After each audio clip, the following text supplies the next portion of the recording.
Bismillahirrahmanirrahim. Assalamualaikum warahmatullahi wabarakatuh.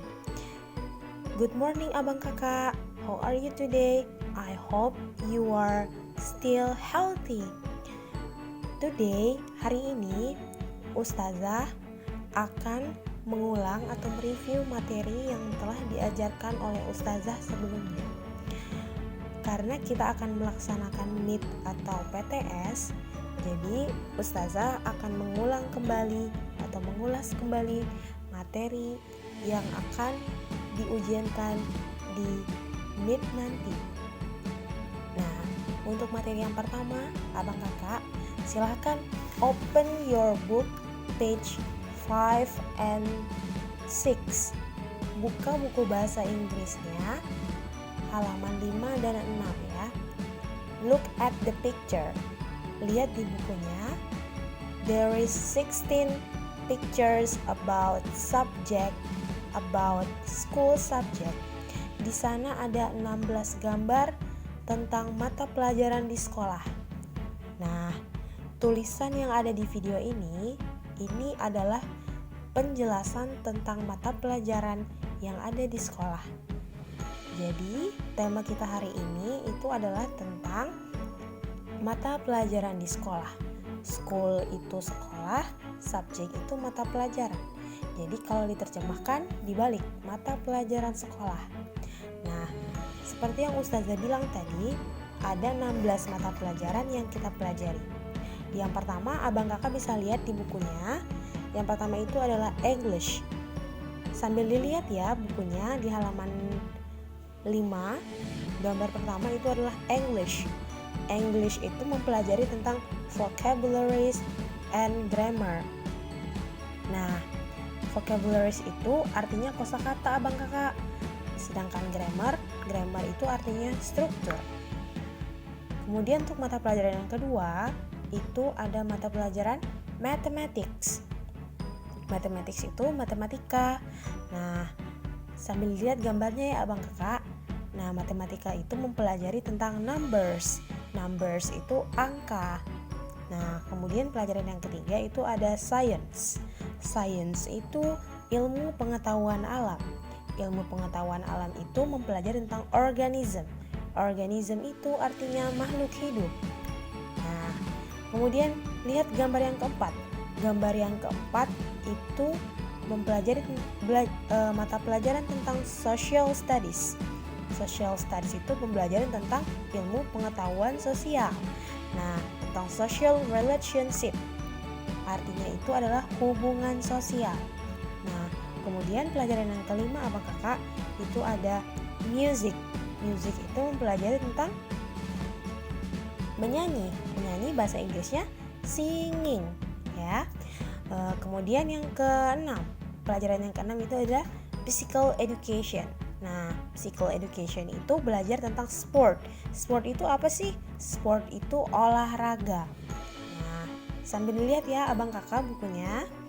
Kemudian school subject yang ketujuh itu ada art. Art itu mempelajari tentang drawing and coloring. Nah, apa sih arti dari drawing and coloring itu? Itu artinya adalah menggambar dan mewarnai. Drawing menggambar, coloring mewarnai.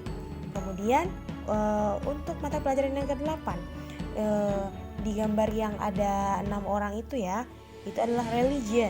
Religion itu artinya agama. Nah, agama itu belajar tentang Islam, Kristen, Hindu, Buddha, dan agama yang lainnya. Kemudian yang ke-9 itu ada geometry. Geometry itu belajar tentang apa sih? Geometry itu belajar tentang shapes. Shapes itu apa abang kakak? Shapes itu artinya bentuk. Bentuk itu ada macam-macam ya. Yang di sini Ustazah sebutkan itu ada triangle dan circle. Triangle itu segitiga, circle itu lingkaran. Nah, kemudian mata pelajaran yang ke-10 itu ada algebra. Algebra itu apa sih? Algebra itu seperti abang kakak lihat di gambarnya yang ada tulisan pecahan itu fraction. Ini fraction abang kakak dihafalkan ya. Fraction itu artinya pecahan. Kemudian mata pelajaran yang ke-11 itu ada history. History itu artinya sejarah. Nah, sejarah itu mempelajari tentang event and dates. Event itu apa? Event itu peristiwa, sedangkan dates itu waktu atau tanggal. Nah, kemudian mata pelajaran yang ke-12 itu ada geografi. Geografi itu mempelajari tentang apa sih? Geografi itu mempelajari tentang map. Map itu artinya peta. Nah, kemudian pelajaran yang ke-13 itu ada biologi, atau biasa di Indonesia kita sebutnya biologi. Nah, biologi itu mempelajari tentang animals, plants, dan human body. Nah, animals itu artinya binatang. Kemudian plants itu artinya tanaman. Kemudian human body itu artinya tubuh manusia. Nah, kemudian pelajaran yang ke-14 Bang Kakak itu ada physics. Physics itu kalau di Indonesia berarti fisika. Fisika itu belajar tentang energi dan momentum. Energi berarti energi. Kemudian momentum itu berarti adalah daya gerak. Nah, sambil diperhatikan ya, untuk gambar yang biologi sampai dengan economics itu ada di halaman 6 Abang Kakak. Nah, kemudian tuh pelajaran yang ke-15 itu ada chemistry. Chemistry itu apa, Abang Kakak? Chemistry itu kimia. Nah, kimia itu belajar tentang apa? Kimia itu belajar tentang practicum and chemicals. Practicum itu praktek, chemical itu kimia. Nah, kemudian untuk pelajaran di sekolah yang terakhir itu ada economic. Di gambar yang terakhir Abang Kakak di halaman 6, Abang Kakak bisa lihat. Nah, itu belajar tentang market works, supply and demand. Nah, market works itu artinya kerja pasar atau pemasaran juga bisa. Kemudian supply and demand. Economic berarti mempelajari tentang ekonomi, kegiatan di pasar. Begitu Abang Kakak. Nah, nanti jangan lupa Abang Kakak gambarnya kalau bisa diingat-ingat ya, beserta nama mata pelajarannya dan juga kegunaan dari mata pelajaran itu mempelajari apa saja, supaya nanti di Meet jika keluar Abang Kakak bisa mengisinya. Kemudian selanjutnya Ustazah akan melanjutkan dengan materi models yang ada di halaman 7 dan 8. Jadi setelah ini Abang Kakak please open your book page 7 and 8 untuk yang ada di halaman 7 dan 8. Nah, untuk yang selanjutnya Abang Kakak silahkan open your book page 7 and 8 ya. Seperti yang Ustazah bilang tadi, buka bukunya halaman 7 dan 8 dan perhatikan apa yang Ustazah jelaskan ya. Sekarang Ustazah akan menjelaskan 2 jenis modals terlebih dahulu, kemudian 2 modals yang selanjutnya akan Ustazah jelaskan selanjutnya ya. Untuk yang pertama, modals yang pertama itu yang akan kita pelajari adalah can. Can itu apa artinya? Can itu artinya bisa. Nah, kemudian contoh dari example atau contoh dari modals can itu I can swim and dance. Artinya saya bisa berenang dan menari. Nah, kegunaan dari modals can ini Abang Kakak, can ini digunakan untuk menunjukkan bahwa kita bisa melakukan sesuatu. Nah, jadi kan seperti contoh yang ada di sini, I can swim and dance. Artinya saya bisa berenang dan menari. Berarti dia mengatakan bahwa dia bisa berenang dan menari. Nah, dia menunjukkan bahwa dia bisa melakukan sesuatu. Nah, jadi nanti kalau misalnya ada soal kayak I, terus ada pilihannya kan can sama must. Nah, Abang Kakak lihat makna dari kalimatnya. I bla bla bla sing and dance well. Saya bla bla bla menyanyi dan menari dengan baik. Well artinya dengan baik ya. Nah, berarti dia bisa menyanyi dan menari dengan baik itu pasangannya apa? Harus apa can? Dia yang menunjukkan bahwa dia bisa menari dan menyanyi. Berarti jawabannya adalah can ya Bang Kakak. Nah, berarti I can sing and dance well. Oke. Nah, kemudian untuk modals yang kedua itu ada modals must. Must itu artinya harus. Nah, example atau contohnya Ustazah lihat, perhatikan ya. Students must do homework at home. Siswa-siswa harus mengerjakan PR di rumah. Nah, berarti makna dari kalimat ini apa? Berarti siswa-siswa harus mengerjakan PR di rumah ya. Harus. Tidak boleh mengerjakan di sekolah PR, harus mengerjakan di rumah. Nah, berarti must digunakan untuk menunjukkan sesuatu kewajiban yang wajib atau harus dilakukan. Nah, berarti dilihat dari contoh ini menunjukkan bahwa PR itu wajib atau harus dikerjakan di rumah ya Abang Kakak. Nah, kemudian sampai sini semoga Abang Kakak bisa memahami ya apa yang Ustazah jelaskan. Jadi yang pertama itu modals yang kita pelajari ada can, dan yang kedua ada must. Kemudian untuk yang selanjutnya itu ada modals might and should. Silahkan perhatikan penjelasan selanjutnya.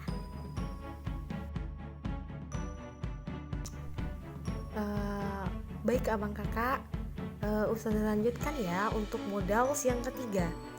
Nah, modals yang ketiga itu ada might. Nah, might ini beda dengan Mei, bulan Mei ya. Jadi might di sini artinya itu adalah boleh. Nah, contoh dari modals might itu ada you might come to my home at any time. Nah, artinya itu adalah kamu boleh datang ke rumahku kapan saja. Nah, berarti di sini si you ini, si kamu ini, dia membolehkan temannya untuk datang ke rumahnya kapan saja. Nah, berarti modals dari Mei ini digunakan untuk menunjukkan sesuatu yang boleh dan tidak wajib dilakukan. Nah, maksud dari boleh dan tidak wajib dilakukan di sini adalah dia ini membolehkan temannya datang ke rumahnya itu kapan aja dan gak wajib dan tidak wajib, boleh dilakukan kapan saja. Semoga Abang Kakak paham ya. Kemudian untuk modals yang terakhir Abang Kakak itu ada should. Should itu artinya seharusnya. Nah, sekarang kita lihat dulu contohnya. Example-nya itu ada Ani should visit his friend in hospital. Nah, artinya Ani seharusnya mengunjungi temannya di rumah sakit. Hospital itu artinya rumah sakit ya Bang Kakak. Visit itu artinya mengunjungi. Nah, jadi di sini dikatakan bahwa Ani itu seharusnya mengunjungi temannya yang ada di rumah sakit. Nah, tapi sedangkan sepertinya Ani tidak mengunjungi temannya. Nah, jadi manfaat dari should di sini digunakan untuk menunjukkan sesuatu yang seharusnya dilakukan ketika sedang melakukan pekerjaan lain. Nah, seperti yang ada dicontohkan, si Ani itu harusnya mengunjungi temannya yang ada di rumah sakit, tapi nyatanya dia tidak mengunjungi temannya, gitu. Jadi itu adalah manfaat dari kata should atau artinya seharusnya. Nah, sekarang kita move ke contoh soal ya Abang Kakak, silahkan diperhatikan. Nah, Abang Kakak silahkan sekarang perhatikan contoh soal yang Ustazah berikan berikut ini ya. Nah, untuk contoh yang pertama itu ada Dinda bla bla bla go home as she wishes. Dinda bla bla bla bla pergi ke rumahnya seperti yang dia harapkan atau inginkan.